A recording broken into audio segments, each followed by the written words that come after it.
Uma vez mais nos encontramos para estudar a Palavra de Deus. Queremos saudar a todos os nossos amigos e irmãos com a graça e a paz do Senhor Jesus. É muito bom nós estarmos juntos mais uma vez. É saudável nós termos este hábito de buscarmos a Deus sempre nas primeiras horas do dia, colocar a nossa vida nas mãos de Deus e confiar que Ele vai fazer o melhor por cada um de nós e também nós estarmos dispostos a caminhar com Ele durante todo o dia que nos é concedido. Nós agradecemos a todos vocês que estão participando dos 10 dias de oração. Esta semana vai até o dia 25 e nós queremos agradecer a todos vocês que estão escrevendo, pedindo orações e também dizendo que estão orando conosco todos os dias. Agradecemos a todos vocês que nos escrevem também, dizendo de onde vocês acompanham os estudos da Palavra de Deus. E quero aqui mandar um alô especial para Jusilene Soares, de Rorainópolis, em Roraima, também para o Fagner, a Rina e o Acalias.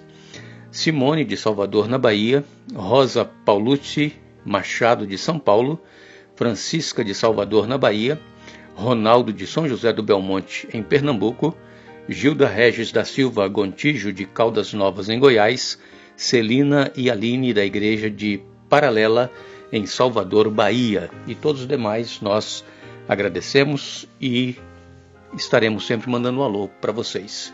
Iremos orar. Querido Pai que estás nos céus, estamos agradecidos por este dia de vida que nos é concedido, também por este momento que teremos estudando a Tua Palavra. Pedimos, ó Deus, a unção do Teu Espírito Santo para que possamos compreender a Tua Palavra e colocá-la em prática em nossa vida. Nós pedimos uma bênção especial para todos os nossos irmãos e amigos, onde quer que se encontram, em especial os que nos pedem orações. Tu sabes muito bem os problemas que cada um tem enfrentado, sabe das suas necessidades. Ajuda-os, ó Pai, conforme for a Tua santa vontade. Perdoa os nossos pecados em nome de Jesus. Amém.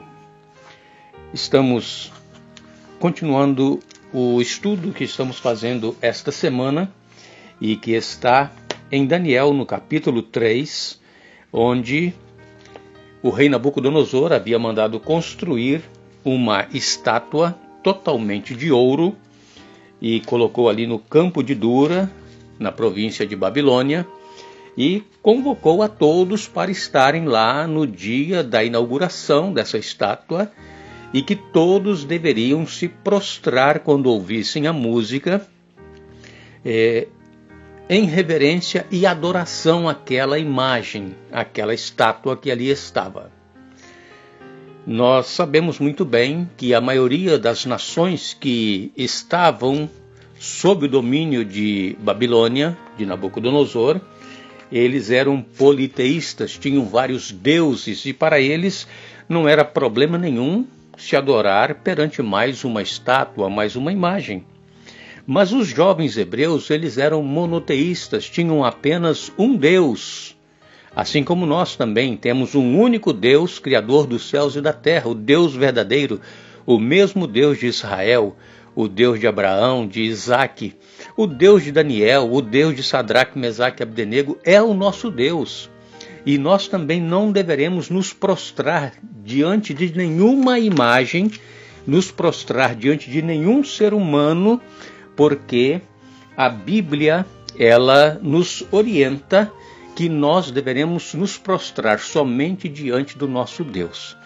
Nós encontramos esta orientação em Êxodo, no capítulo 20, a partir do verso 3, diz assim: Não tenha outros deuses além de mim.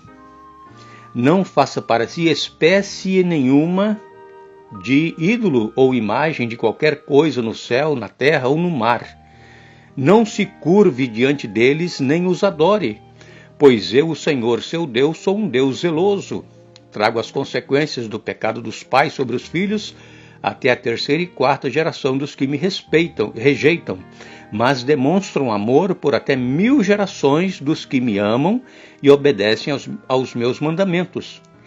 Então, aqui estava claro que não deveriam se prostrar diante de nenhuma outra imagem. O povo judeu, o povo de Israel e os 3 jovens que ali estavam eram descendentes de Israel, eles eram hebreus. E eles, então, cumprindo a ordem de Deus, a determinação, eles não se prostraram perante essa estátua. E nós lemos também em Deuteronômio capítulo 6, no verso 4, ouça, ó Israel, o Senhor nosso Deus, o Senhor é único.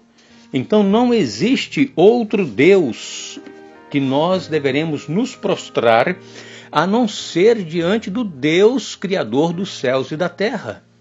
O Deus que nós cremos, o Deus a quem nós servimos.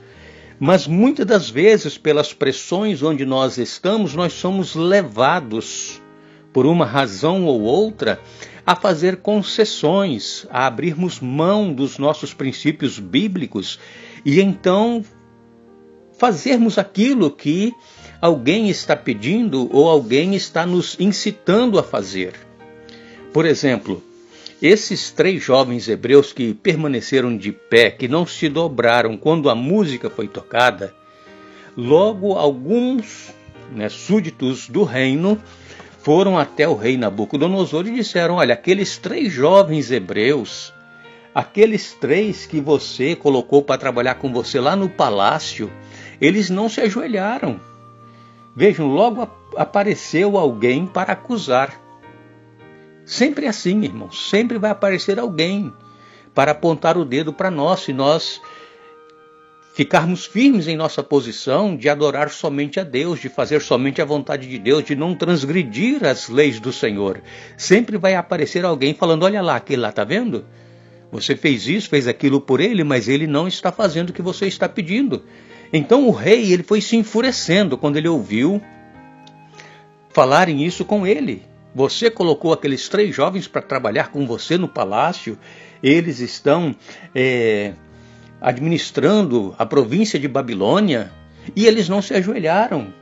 E então, eles disseram também o seguinte: aqueles 3 jovens, eles estão dizendo que eles só servem a um único Deus, o Deus de Israel, que eles não se prostram perante outros deuses. E mais furioso o rei foi ficando. E aí eles disseram ainda: eles não iriam se prostrar e adorar aquela imagem de ouro que Nabucodonosor havia estabelecido. Mas, apesar da fúria do rei, ele pediu que levasse aqueles 3 jovens à sua presença e então deu a eles uma nova oportunidade. Ele disse: olha, eu vou dar a vocês uma segunda chance, a música ela vai ser tocada novamente, e se vocês não se prostrarem, então eu vou jogar vocês na fornalha. Tiveram então mais uma chance de não serem jogados na fornalha. Mas aqueles jovens, irmãos, eles estavam seguros da fé e confiança que eles tinham em Deus. Eles não sabiam que Deus não iria livrá-los da fornalha. Eles não sabiam que eles iriam morrer ali dentro, porque eles só tinham uma coisa em mente: ser fiel a Deus, apesar de termos que passar pela morte. Porque a palavra de Deus nos diz, irmãos: ser fiel até a morte, dar-te-ei a coroa da vida. Então, quando nós enfrentarmos uma dura prova em nossa vida que coloca em jogo a nossa salvação, nós precisamos ter essa convicção que esses 3 jovens tiveram. Mesmo que nós tenhamos que morrer, nós vamos permanecer fiéis. E como eu disse ontem, o rei Nabucodonosor então desafiou aqueles 3 jovens e disse: quem é o Deus que poderá livrar vocês das minhas mãos? E eles então disseram: olha, o nosso Deus, ele poderá nos livrar, mas se ele não nos livrar, fica sabendo que nós, mesmo assim, não iremos nos prostrar diante da sua estátua. Que coragem, né, irmãos, dizer isso para um rei que tinha o poder universal naquela ocasião, dominava o mundo. E eles não se prostraram. Aqueles jovens, então, foram jogados dentro da fornalha de fogo ardente. o rosto de Nabucodonosor chegou a se transfigurar quando os jovens disseram que eles não se prostrariam perante aquela estátua, mesmo que eles tivessem que morrer.